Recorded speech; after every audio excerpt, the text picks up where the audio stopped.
তাহলে আমার সেটআপ শেষ। এখন দেখেন এটা 21 উইকস। হ্যাঁ, তাহলে আমি বলছিলাম প্রেজেন্টেশন যে একটা ক্যাথলিক আর একটা ব্রিজ। এন্ড সোনোগ্রাফিক্যালি দেখেন আমরা 28 উইকস পর্যন্ত এটাকে কোনো প্রেজেন্টেশনের আন্ডারে ফেলি না। তাহলে আমরা এটাকে কি বলি? Unstable presentation. তাহলে 28 উইকস পর্যন্ত সে না ক্যাথলিক না ব্রিজ, তার নাম কি? আনস্টেবল।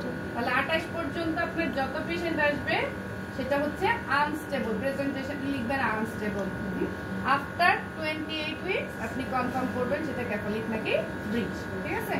আচ্ছা, এখন আসেন এই আনস্টেবল প্রেজেন্টেশনের সুবিধা কি? সেটা হচ্ছে আপনি যখন ট্রান্সডিউসার এই যে দেখেন স্যাজিটালি ধরবেন, ইউট্রাস আমরা যেভাবে স্যাজিটালি ধরছিলাম ঠিক সেইভাবে যখন স্যাজিটালি ধরবেন দেখেন এক সোয়াইপে হোল অফ দ্য ফিচার্স আপনার ভিজুয়ালাইজ হয়েছে। এই যে দেখেন এই হচ্ছে ফিচার্সের হেড, এই যে নেক, চেস্ট, অ্যাবডোমেন। ঠিক আছে? স্যাজিটালি যখন ধরবেন একই সেকশনে আপনার পুরো ফিচার্স ভিজুয়ালাইজ হয়ে যাবে। এটা হচ্ছে আনস্টেবলের ক্রাইটেরিয়া। এবং মতো এই সার্ভিক্স কোন এই যে সার্ভিক্স নিচের দিকে না, সার্ভিক্স এটা ক্লোজ করে দাও বা নিচে না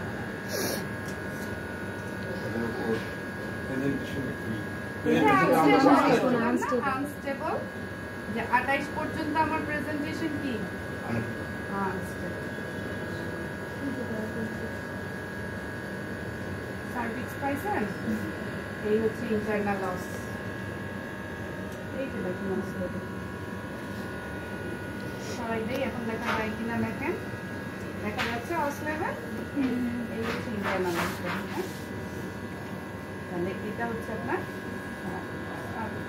এখন আসেন, যেহেতু আমি কি করছি লম্বা ধরছি আর পুরো আমার ফিচার্স একসাথে চলে আসছে, তাহলে দেখেন আমি এখন দেখতেই পারতেছি যে আমার বিপিডি আনতে হইলে কোন দিকে যাইতে হবে, আমার এসি আনতে হইলে কোন দিকে যাইতে হবে, আমার এফএল আনতে হইলে কোন দিকে যাইতে হবে, তাই না? আমি বলে দিতে হবে? বলে দিতে হবে।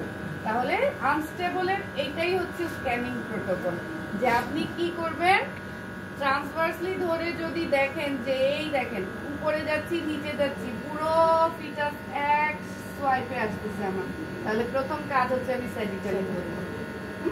আমার স্ক্যানিং তখন কি স্যাজিটাল সেজ করে আমি দেখবো যে মাথা কোন দিকে আছে, পা কোন দিকে আছে, দেখে আমি ফার্স্ট আমার কি মেজারমেন্ট বিপিডি, তাই না? তাহলে আমি মাথার দিকে যাব, দেখেন মাথার দিকে গেলাম, মাথাটাকে কোথায় নিয়ে আসলাম? স্ক্রিনের মাঝামাঝি নিয়ে আসলাম।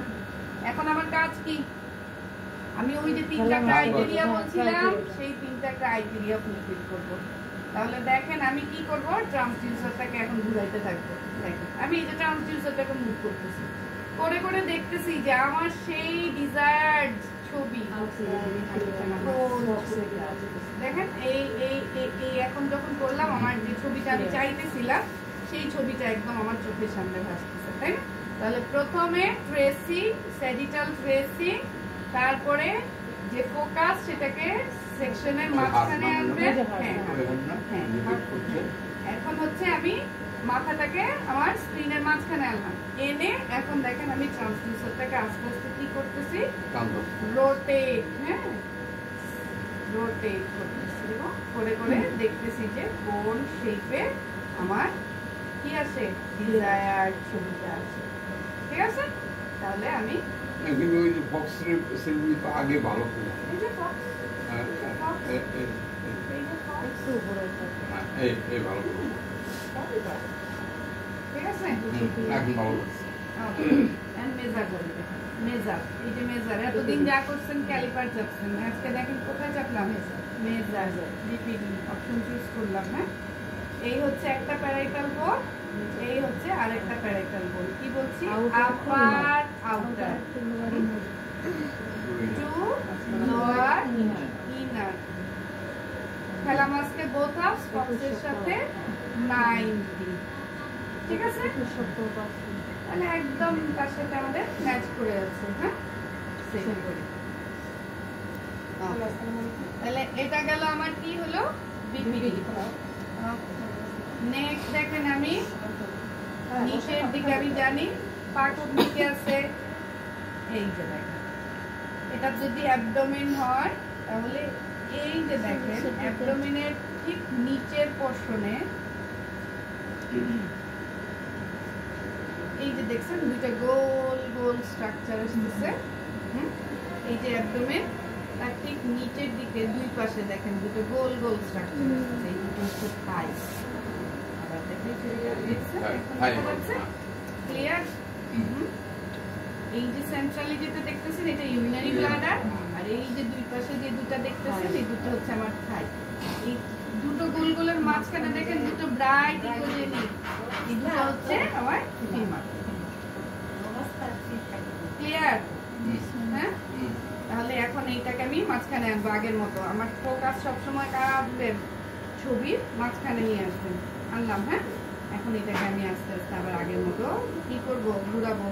কারণ কি দরকার, আমার লম্বা সেকশন দরকার। হলো?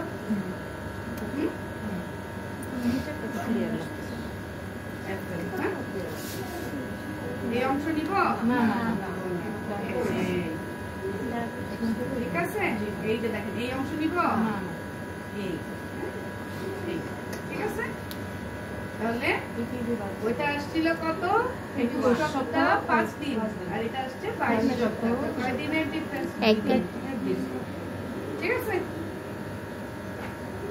নো অ্যাবনর্মাল না, এখন পর্যন্ত আমাদের এরর পটেনশিয়ালের ভেতরে আছে সব, তাই না? তাহলে আবার লম্বা করে দেই।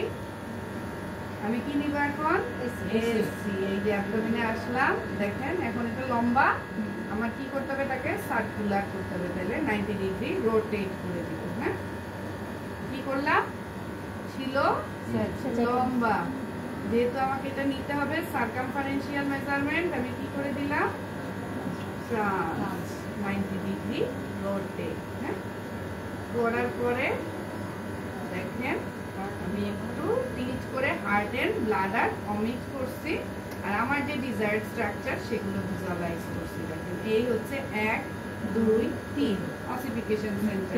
ঠিক আছে, এই যে এটা হচ্ছে স্টমাক, আর এই যে প্যারামিটাল ভেইন। তাহলে চলে আসছে আমার সব। হ্যাঁ, এসি চুজ করি। দেখেন মাছ বরাবর একটা আউটার নিলাম, আর একটা মাছ বরাবর এমন ভাবে আউটার নিলাম যেন দুই পাশে সমান জায়গা ফাঁকা থাকে। ঠিক আছে, হ্যাঁ, এক পাশে বাড়াই নিলাম আরেক পাশে কমাই নিলাম, এরকম না, দুই পাশেই যেন সমান জায়গা আমার ফাঁকা থাকে এমন ভাবে আমি নিব। সেট করে দিলেন। দেখেন এখন আবার এদিকে বাড়বে সে। হ্যাঁ, দেখেন পুরো অংশ অলমোস্ট কভার হয়ে গেছে। ঠিক আছে, আর লাগবে? আর লাগবে না, দিলে বেশি হয়ে যাবে। হ্যাঁ, তাহলে এই 21 একদম করেসপন্ডিং। ঠিক আছে, দেখেন এই যখন আমি নিয়ে নিলাম প্যারামিটার, সাথে কি চলে আসছে, আমার একটা নতুন প্যারামিটার আসছে। দেখেন EFW, এস্টিমেটেড থিটা ওয়েট। কত আসছে? 428 গ্রাম। ঠিক আছে, তাহলে আপনি যখন বিপিডি এফএল তার সাথে এসি নিবেন, উপরের গুলোতে দেখেন, আমি দেখাই উপরের গুলোতে, সেটা আমি দেখাই। দেখেন এখানে কোনো আছে বিপিডি সাথে এস্টিমেটেড থিটা ওয়েট নাই, তিনটা মেজারমেন্ট করে তারপর রাইট। এফএল এর সাথে নাই, কিন্তু যখনই আপনি এসি নিছেন, দেখেন ওই দুইটা নেয়ার পরে যখন এসি নিছেন সাথে সাথেই কি চলে আসছে, থিটা ওয়েট চলে আসছে। তাহলে বিপিডি এফএল এসি তিনটা কম্বো করবেন যখন, তখন হচ্ছে থিটা ওয়েট দিয়ে দিবে সে। ঠিক আছে, শুধু বিপিডি শুধু এফএল দিলে আসবে না। আমার ওয়েটের জন্য ফান্ডামেন্টাল প্যারামিটার হচ্ছে এফএল আর এসি। ঠিক আছে, বিপিডি না থাকলেও শুধু যদি এফএল আর এসি নেন তখনই সে কি করবে, আপনাকে ওয়েট দিবে। আবার কোনো কোনো মেশিনে আছে তিনটা প্যারামিটার দিয়েই যায়। তাহলে চলে গেল আমার আজকের যে তিনটা মেজারমেন্ট আমি আপনাদেরকে দেখাইছিলাম, সেই তিনটা মেজারমেন্ট। ঠিক আছে, তাহলে আজকে একটুকুই দেখেন, এর বাইরে যাব সবাই আগে।